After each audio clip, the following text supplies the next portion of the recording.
नमस्कार दोस्तों, अगर आपके मन में भी एक सवाल है कि ये वेरिकोसील अचानक से ही हो गया क्या, या ये अचानक से होने वाली समस्या है, ये कैसे हो जाती है, ये क्यों इतनी आजकल बढ़ रही है, तो आज मैं आपको डिटेल से समझाता हूँ कि वेरिकोसील जो एक समस्या है वो दिन प्रतिदिन बढ़ती जा रही है। पुरुषों में, मेल में ये प्रॉब्लम बहुत ज़्यादा देखने को मिलती है, जिसकी वजह से मेल इनफर्टिलिटी यानी पुरुष बांझपन, बच्चा ना हो पाने की समस्या का सामना एक पुरुष को करना पड़ता है।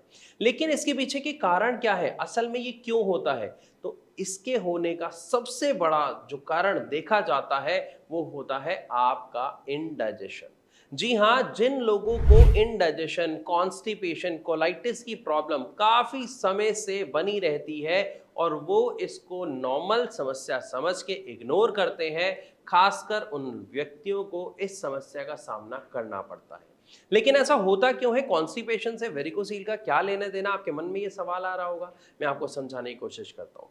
जब किसी को भी कॉन्स्टिपेशन होता है, इनडाइजेशन होता है, तो सबसे बड़ी उसके साथ समस्या क्या आती है कि वो फ्रेश नहीं हो पाता है। वो 2 बार 3 बार 4 बार एक दिन में वॉशरूम जाते हैं, लेकिन वो ठीक से पेट अपना खाली नहीं कर पाते हैं, जिसकी वजह से वो बहुत ज़्यादा जोर लगाते हैं, प्रेशर लगाते हैं। उस प्रेशर के लगाने की वजह से ज़्यादातर केसेस में वेरिकोसील देखने को मिलता है। इसके साथ साथ एक और मुख्य कारण है, जब आपकी वेन्स के जो वॉल होते हैं, यानी हमारे जो टेस्टिकल्स हैं, हमारे जो अंडकोश है, वहां से जो हमारी वेन्स ऊपर की तरफ आ रही है हार्ट की तरफ, जिनसे हमारा जो खून है, जो ब्लड है, वापस हार्ट की तरफ जाता है, उनमें वॉल्स लगे होते हैं। अब उन वॉल्स का क्या काम है, मैं आपको समझाने की कोशिश करता हूँ। अब जब हमारे घरों में पाइप लगे होते हैं ऊपर टैंक तक पानी जाने के लिए, तो नीचे मोटर चलती है और प्रेशर से पानी ऊपर चले जाता है। लेकिन हमारी बॉडी में ऐसा नहीं होता है। हमारी बॉडी में क्या होता है, वो जो पाइप है वो वेसल समझ लीजिए, यानी नस समझ लीजिए। अब उस नस में वॉल्व लगे होते हैं। हमारा जब हार्ट पंप करता है तो ब्लड ऐसे ऊपर की तरफ आता है, वो वॉल्व ऐसे खुलते हैं, प्रेशर से ब्लड ऊपर आया और उसके बाद वो वॉल्व वापस ऐसे बंद हो जाते हैं, जिसकी वजह से वो ब्लड नीचे नहीं जाता, ऊपर जाता है। लेकिन जब ये वॉल्व खराब हो जाते हैं, इनका जो काम है वो प्रॉपर नहीं हो पाता है, तो क्या होगा? अब जब वॉल्व भी खुल गए तो क्या ब्लड प्रॉपर तरीके से ऊपर जा पाएगा जैसे पहले जा रहा था? नहीं जा पाएगा। और इसकी वजह से क्या होगा, वो जो ब्लड है वो नीचे की तरफ इकट्ठा होना शुरू हो जाता है। इसीलिए वेरिकोसील में क्या देखने को मिलता है कि टेस्टिकल्स के आसपास आपको मोटी मोटी नसें फील होती हैं। आप अगर हाथ लगाते हैं तो आपको ऐसा लगता है कि टेस्टिकल्स के आसपास नसों का गुच्छा बन रहा है, आपको पेन फील होता है। अब जब ब्लड प्रॉपर फ्लो ही नहीं हो पा रहा, वो वहां पर इकट्ठा हो रहा है, इसी वजह से आपको पेन होता है और साथ ही साथ वो नसें फूलने लग जाती हैं।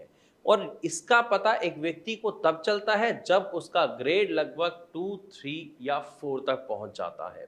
तो सबसे बड़ा कारण हमने समझ लिया कि एक क्या है, कॉन्स्टिपेशन, इंडाइजेशन, कोलाइटिस। दूसरी चीज के ऊपर आते हैं। कई बार हमें क्या देखने को मिलता है कि लोग फिटनेस फ्रीक होते हैं, वो एक्सरसाइज कर रहे हैं, वो रनिंग कर रहे हैं, वो वेट उठाते हैं, लेकिन जब ऐसा करते वक्त वो सपोर्टर या लंगोट का प्रयोग नहीं करते हैं, तो उसकी वजह से क्या होता है कि हमारे जब बॉडी में हम वर्कआउट कर रहे होते हैं तो जोर पड़ता है टेस्टिकल्स पे, जब हम प्रेशर लगाते हैं किसी भी चीज में, जब हम वेट उठाते हैं, उसकी वजह से वेरिकोसील का खतरा बढ़ जाता है।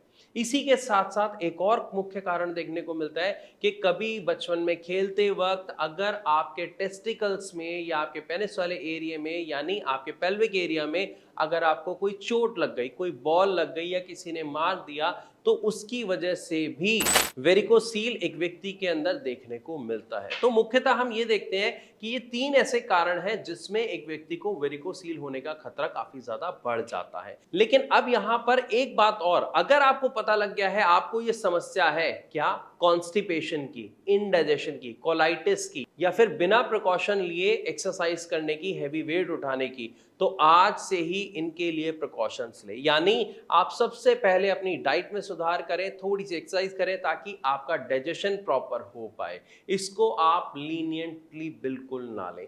साथ ही साथ एक्सरसाइज करते हैं तो सपोर्टर और लंगोट का प्रयोग जरूर करें, और अगर कोई चोट लगी है तो उसका इलाज समय रहते करा लें, ताकि आपको वेरिकोसील जैसी गंभीर समस्या का सामना ना करना पड़े। लेकिन इसी के साथ मैं आपको एक बात और बताना चाहता हूं, अगर किसी को वेरिकोसील हो गया है तो भी परेशान होने की जरूरत नहीं है। बिना किसी सर्जरी के जड़ से वेरिकोसील को खत्म किया जा सकता है। भारत होम्योपैथी के बहुत सारे ऐसे पेशेंट्स हैं जिनकी रिपोर्ट्स मैंने अपने कई वीडियो में शेयर किया, आप मेरे चैनल पर विजिट कर सकते हैं, जिसमें हमने दिखाया है कि जब वो आए थे ग्रेड 3 ग्रेड 4 के साथ और कुछ ही महीनों में उन्होंने अपना वेरिकोसील जड़ से खत्म कर दिया और आज वो अच्छी और हेल्दी लाइफ जी रहे हैं। तो मैं आशा करता हूं यहां तक आपको सारी बातें क्लियर हो गई कि वेरिकोसील किन कारणों से होता है, ये अचानक नहीं होता है और अगर हो भी जाता है तो इसका इलाज बिना सर्जरी के मुमकिन है। फिर भी अगर आपके मन में कोई सवाल हो तो आप अपना सवाल हम तक कमेंट के द्वारा पहुंचा सकते हैं या फिर नीचे दिए गए नंबर पे अभी के अभी आप भारत होम्योपैथिक के डॉक्टर्स को फ्री ऑफ कॉस्ट कॉल करके सभी समस्याओं के समाधान के बारे में जान सकते हैं। मैं आशा करता हूं ये वीडियो आपको पसंद आई होगी। अगर हाँ तो इसे लाइक जरूर करें, इसे ज़्यादा से ज़्यादा शेयर करना बिल्कुल ना भूलें।